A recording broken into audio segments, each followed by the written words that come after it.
What if Ibrahim Traoré, the young soldier who rose to lead his nation, decided to invest in Africa's biggest cattle market? How would it change Burkina Faso, West Africa, and even the wider world? But before we continue, subscribe to our channel and share your thoughts about Ibrahim Traoré in comments. I love reading your comments. The story begins with a simple truth. Cattle are not just animals in Africa. They are wealth, tradition, food, and sometimes even a form of currency. In Burkina Faso, cows are more than meat. They are symbols of pride, a bride price in marriage, a sacrifice at festivals, and the backbone of rural life. For generations, herders have guided their cattle across the Sahel, through dry grasslands and seasonal rivers, living in harmony with a rhythm older than history itself. But this ancient rhythm has often been ignored by modern governments, overshadowed by politics, insecurity, and poverty. Ibrahim Traoré, however, is not a leader who sees tradition as something to be left behind. He is young, ambitious, and fiercely protective of his nation's identity. When he speaks, it is not only about power or war, but about dignity, about Burkina Faso finding strength in its own roots. If he were to choose cattle as his next great investment, it would not be by accident. It would be a decision born from understanding the heartbeat of his people. Picture it, a massive, sprawling cattle market on the edge of Ouagadougou or perhaps in Bobo-Dioulasso, designed not as a dusty, chaotic field, but as a modern, organized trading hub. Long rows of shaded pens, veterinary stations, digital weighing scales, water tanks, and cold storage facilities. Traders from Mali, Niger, Côte d'Ivoire, Ghana, and even beyond would travel to Burkina Faso, not just to buy cattle, but to witness the continent's largest livestock exchange. What once was a local, disorganized tradition would become a global attraction. But this vision is not only about buildings and fences. It is about unlocking an economy that has always been there, waiting in the shadows. Today, Burkina Faso's cattle often cross borders in informal ways, sold cheaply to neighboring countries where they are fattened, slaughtered, and resold at much higher prices. The wealth leaves the land while the herders remain poor. By creating Africa's biggest cattle market, Traoré could reverse this flow. He could make Burkina Faso the beating heart of West Africa's meat industry, ensuring that value is added at home, that local butchers, leather makers, dairy producers, and transport workers all benefit from the wealth hidden in the herds. Such a transformation would ripple far beyond the marketplace. Imagine the cultural pride it would bring to the Fulani herders, whose identity has always been tied to cattle. For decades, many Fulani communities have felt marginalized, trapped between violent conflicts, droughts, and poverty. A national cattle market, backed by government investment, would not only create jobs, but also heal wounds. It would say to these communities, your way of life matters, your cattle matter, your future matters. That message could be powerful in a country where divisions have been deepened by insecurity. Yet the vision also carries political weight.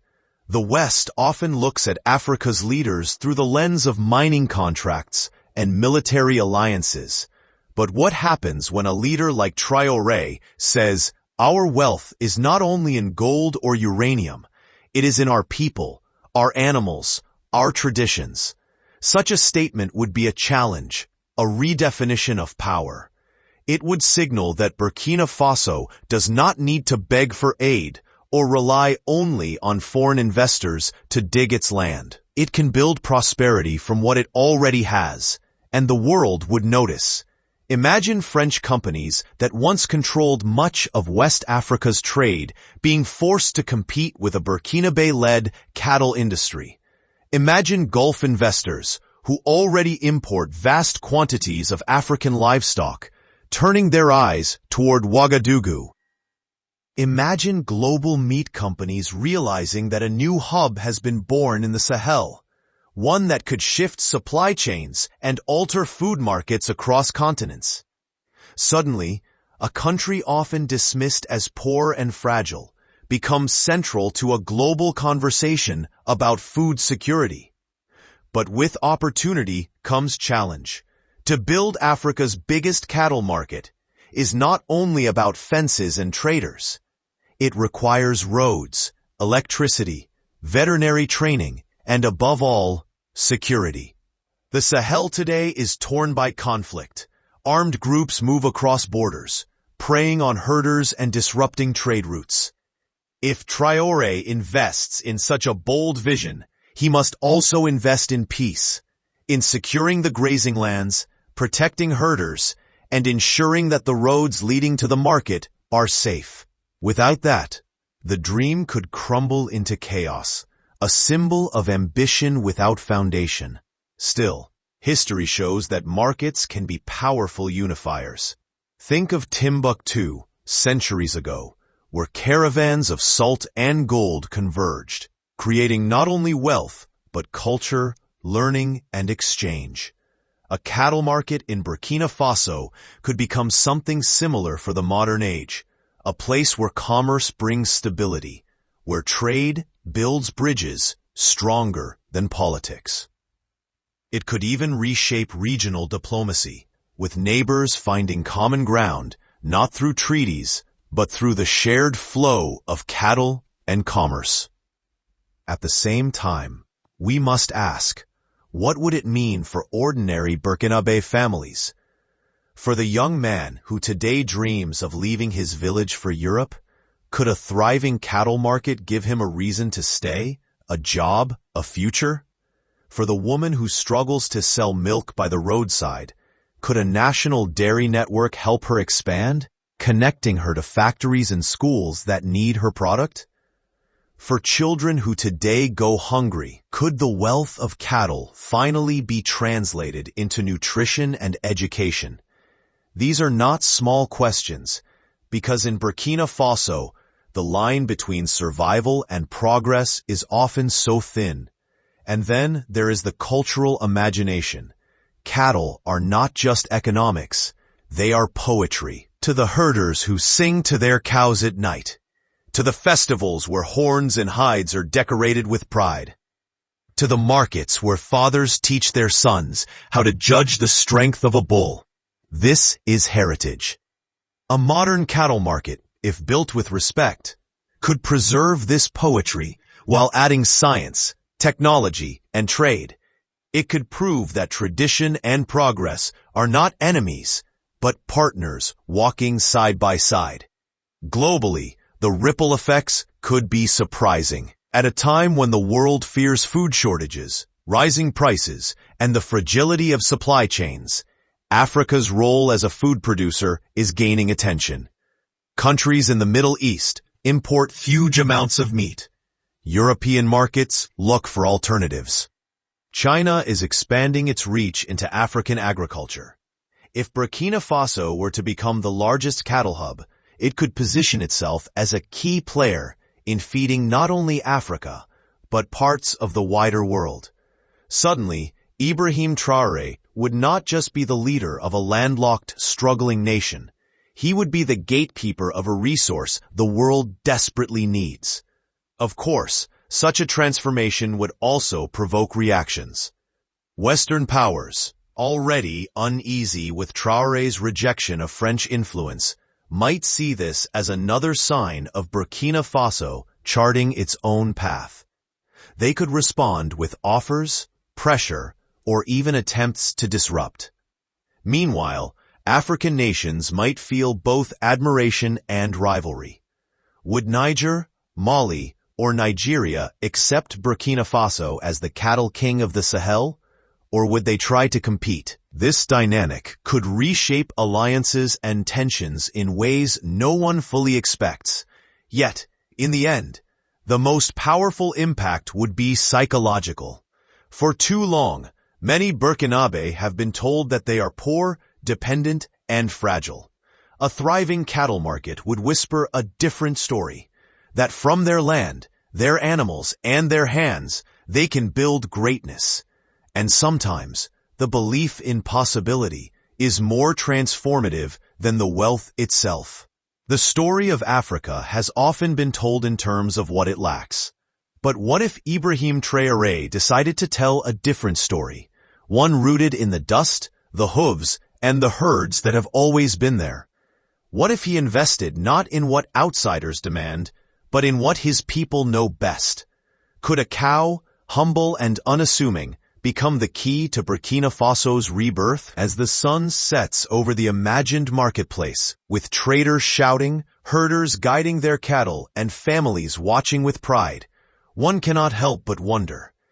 If such a market truly rose in the Sahel, it would not only change Burkina Faso, it could rewrite the destiny of an entire region.